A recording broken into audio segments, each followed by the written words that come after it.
bend the knee and join me. Together, we will leave the world a better place than we found it.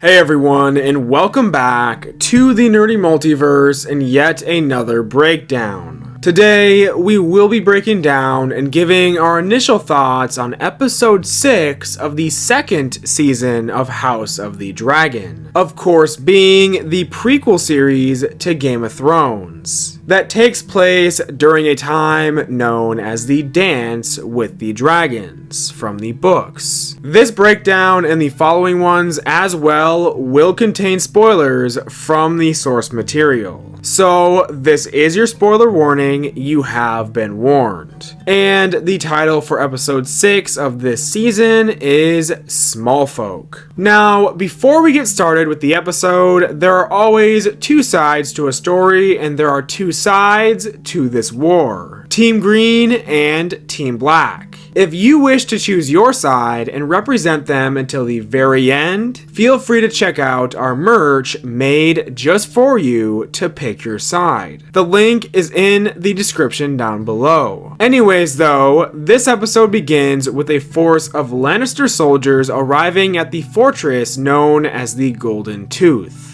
The Golden Tooth is a fortress that guards over the eastern pass through the mountains, and the fortress is the seat to House Lefford. And the Lannister forces here are joined and led by Jason Lannister, of course being the brother to Tyland Lannister. He requires Aemond and his dragon Vhagar to join their forces in order for them to actually march, which really shows how much everybody is really relying on the dragons during this war. We can also see in the background of this sequence that the Lannisters are carrying around cages full of lions that they likely use on the battlefield, which is pretty cool to see and think about them doing, knowing that their sigil is that of a golden lion. We then cut to Aemond, who is now of course Prince Regent and Protector of the Realm, as he meets with the High Council as they discuss their next moves in this war, and how they plan on dealing with Corlys's blockade. Aemond suggests that they should call upon an allegiance with the Triarchy to deal with the blockade. Now, the Triarchy is an alliance between the free cities of Lys, Myr, and Tyrosh, who were also formerly led by the Crab Feeder from Season 1. Now, this entire discussion is foreshadowing and hinting at a massive battle that is coming closer and closer. And I predict that to happen either at the end of this season or at the very beginning of the next season. And this battle is known as the Battle of the Gullet, which, like the battle at Rooks Rest, also has quite a few casualties. Now, after the meeting here, Alicent's power and influence is yet again diminished and ignored. Even further this time, however, as Aemond actually dismisses her from the council and taking away her spot on it. And we do see later on in the episode, after pretty much shutting down Larys's advancements on attempting to be the Hand, Aemond then calls for his grandfather Otto Hightower to return and likely become his hand instead. We then cut to Dragonstone and the painted table, as Corlys walks in, standing next to the seat that Rhaenys used to take a seat in, as he takes in the environment in the room around him, and finally embraces his new role, as he puts the pin of the Hand on, and now takes his place as Hand for Rhaenyra. As the rest of the council, including her, walk in, Rhaenyra needs more Dragonriders to take on the unclaimed dragons that she has at her disposal. She is questioning Daemon's loyalty, so she is anxious and does not want to keep waiting. So she calls upon Steffon Darklyn. After going through her house's history, she has found out that Steffon's ancestors were born of royal Targaryen blood. And rumors have sort of always been spread that Darklyns and Targaryens were apparently connected by blood in some way. So she wishes for him to possibly attempt to claim one of these dragons. He doesn't need to take on this challenge, but he decides to do so anyway. Now, in the source material, it is described in a similar way, but many more volunteers were actually around, as it reads as follows. Not all those who came forward in answer to the prince's call were seeds, nor even the sons or grandsons of seeds. A score of the queen's own household knights offered themselves as Dragonriders. Amongst them, the Lord Commander of her queen's guard, Sir Stephen Darklyn, along with squires, scullions, sailors, men-at-arms, mummers, and 2 maids. And yep, we cut to yet another one of Daemon's visions. Now, these are getting kind of old, but I did not really mind the ones in this episode as much, as I do think in the long run it is going to help his character development as he finally decides to decline the crown. And I really liked seeing Viserys back again.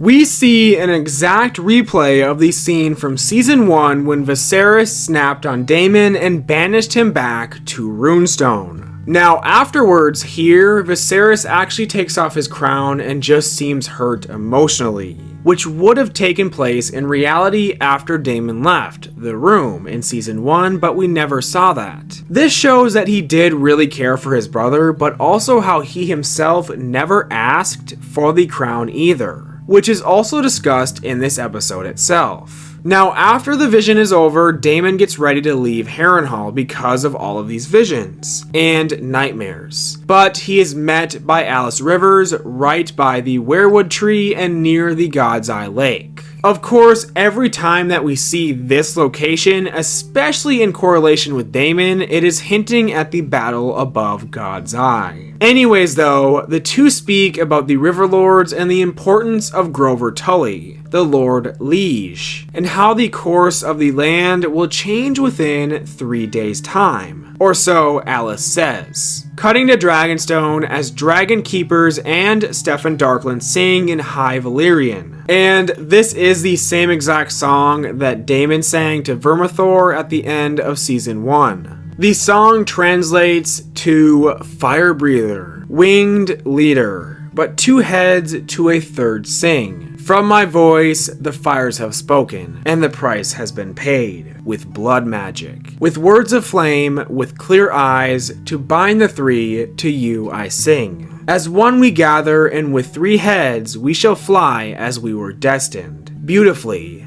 freely. Anyways though, this leads to the summoning of Seasmoke, Laenor Valerion's former dragon, who has clearly missed that bond with a Dragonrider. But this entire attempt at Stephen claiming the dragon goes horribly wrong, as Seasmoke turns on them and burns Stephen alive. This is also what happened in the book, as that reads as follows. Dragons are not horses. They do not easily accept men upon their backs, and when angered or threatened, they attack. Munkins' True Telling tells us that 16 men lost their lives during the sowing. 3 times that number were burned or maimed. Stephen Darklyn was burned to death whilst attempting to mount the dragon, Seasmoke. Lord Gorman Massey suffered the same fate when approaching Vermithor, a man called Silver Dennis whose hair and eyes lent credence to his claim to be a bastard son of King Maegor the Cruel, had an arm torn off by Sheepstealer. As his sons struggled to staunch the wound, the cannibal descended on them, drove off Sheepstealer, and devoured father and sons alike. Now, with the mentions of Gorman Massey, Silver Dennis, and that of Sheepstealer and Cannibal being 2 of the wild dragons, I do wonder if we will actually see scenes of those other scenarios play out. I do think it would be absolutely incredible to see that of the Cannibal after all. The entire Dragonriders idea does come to fruition as true dragon seeds came along eventually and claimed these dragons. That passage from the source material reads as follows. Yet Seasmoke, Vermithor, and Silverwing were accustomed to men and tolerant of their presence. Having once been ridden, they were more accepting of new riders. Vermithor, the old King's Own dragon, bent his neck to a blacksmith's bastard, a towering man called Hugh the Hammer, or Hard Hugh, whilst a pale-haired man at arms, named Ulf the White for his hair or Ulf the Sot for his drinking, mounted Silverwing, beloved of good Queen Alicent. It's awfully convenient that after these scenes with Sea Smoke, we cut to Adam of Hull, as he watches over Corlys, who meets with his brother Alan of Hull. Corlys wishes for Alan to join him as they set sail. And we can see here that Alan is wearing a wrap over his head, covering his head and hair. This plays into the scene that we see later on, where he is shaving his hair off.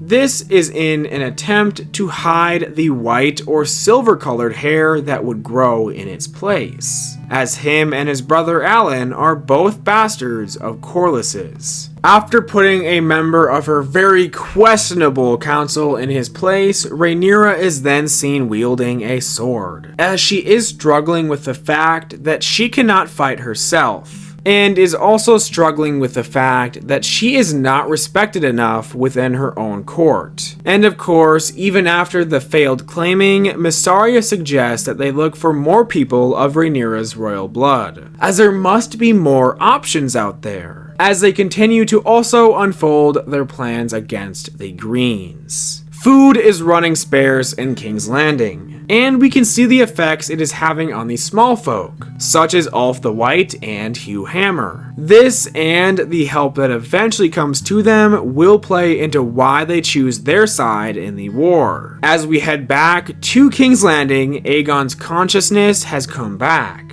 So his brother Aemond decides to visit him and see how his, memory of the battle beforehand is holding up, and if he remembers Aemond's practical betrayal. And you can see the fear in Aegon's eyes when Aemond enters the room and visits him. So even though he says that he does not remember anything, he very clearly does. We then arrive back in the Vale as Rhaena and Joffrey take a walk around the land. They come across a burnt field full of burnt corpses of sheep. This, of course, alludes to a presence of a dragon being present in the Vale area. This dragon is going to end up being one of the 3 wild dragons that are known to exist at this time. This dragon is known as Sheepstealer. It's very clear that Rhaena will take the story of Nettles from the source material, as Nettles was the dragon seed that eventually claimed that of Sheepstealer herself. We can also see that of the dragon Stormcloud at the keep in the Vale here, with Aegon III. Cutting back to Dragonstone as we see the desperation that Team Black is in and how much certain members rely on Daemon, his dragon, and the armies he is apparently building in the riverlands. Mysaria ends up interrupting the meeting between Jaceaerys and Rhaenyra and informs her that their quote-unquote gift has been sent. What is the gift? Well, they have sent over boats full of food to King's Landing and the small folk, a sign that Rhaenyra still cares for them even though she is not on the throne. We then see Alicent as she is sitting and looking over Aegon, just as she did with Viserys when he was sickly. His condition is described by the Maester just as it was in the book, as he says that Aegon sleeps 9 hours out of every 10, and it was described in the book as follows. Aegon suffered from burns that covered half his body, a broken hip, and numerous broken ribs. His armor had melted into his left arm, and it would take him a year to recover. His mind clouded by milk of the poppy,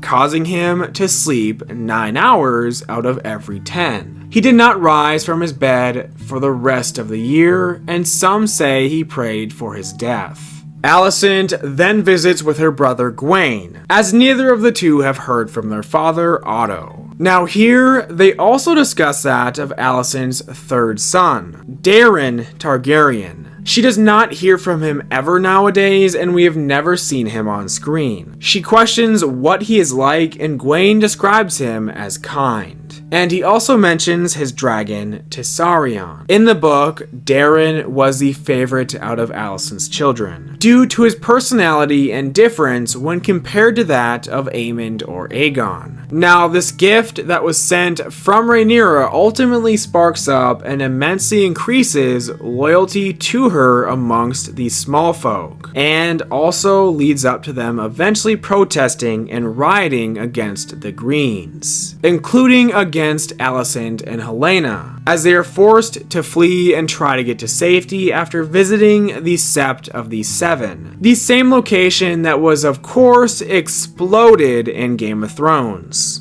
Now, during this riot, Helaena is actually pushed up against a wall that has spikes on it. This is definitely some foreshadowing, I guess I could say. Now, beforehand, when Alicent went to get Helaena to take her to the Sept, we can actually see Helaena tending to crickets being held in cages, and how she says that one has stopped singing. Now, the fact that these crickets are being held in cages, and this is during her conversation with Alicent, I believe this could also be foreshadowing for Alicent herself and her fate. There are also a lot of other things this could mean though. The collecting of the crickets could also be representing the dragons, and one of them not singing anymore could represent the death of Meleys, but also could represent how Alicent no longer has a voice amongst the council. It could also go along with the 3 dragons that are unclaimed on Rhaenyra's side, and the cricket that is no longer singing could represent that of Seasmoke, who is finding a new rider. Larys Strong then meets with the injured and bedridden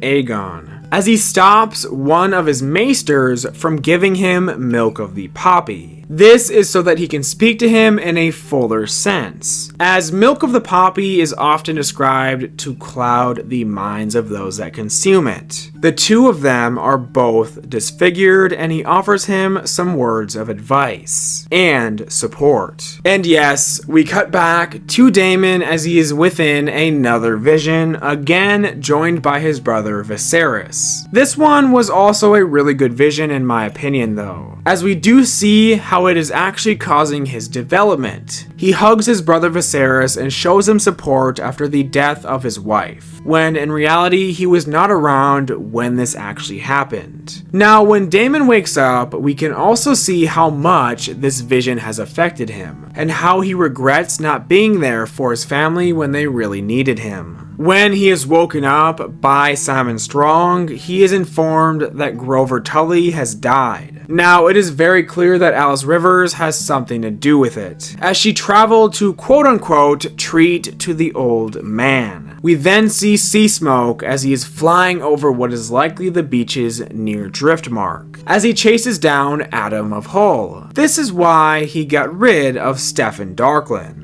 And this is now Seasmoke's new rider. The passage from Dance with Dragons describing this reads as follows. Not long after Adam of Hull had proved himself by flying Seasmoke, Lord Corlys went so far as to petition Queen Rhaenyra to remove the taint of bastardy from him and his brother. When Prince Jaceaerys added his voice to the request, the queen complied. Adam of Hull, dragon seed and bastard, became Adam Valerion, heir to Driftmark. End quote. And might I add, after seeing so much of the dragon in this episode, Seasmoke looks an awful lot like Drogon. Cutting to Rhaenyra as she meets with Mysaria once more, being informed of what's been going on in King's Landing. Rhaenyra still doubts the motives of people around her, especially Daemon, so she assumes that she may have to act as if she is alone. But Mysaria declares her loyalty and that Rhaenyra has her. Mysaria also reveals where her scar on her neck comes from, and it turns out that it did come from her own father. She is also unable to have children, which reads into why she got upset with Daemon when he suggested her as pregnant in the first season. Rhaenyra ends up hugging her, but they clearly like each other a bit more than allies and even friends, or the two are just feeling lonely.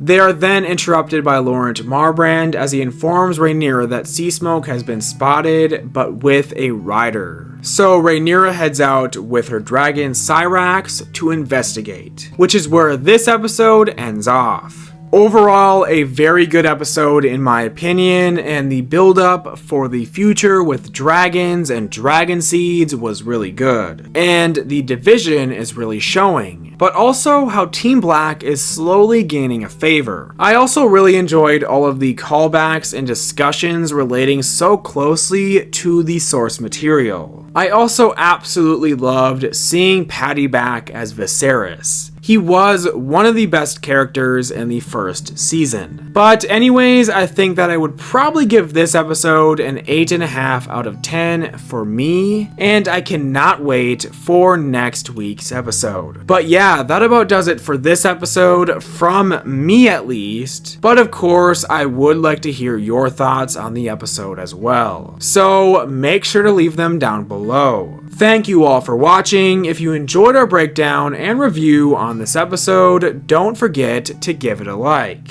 And with that being said, we will see you all the next time that we go through and explore the nerdy multiverse.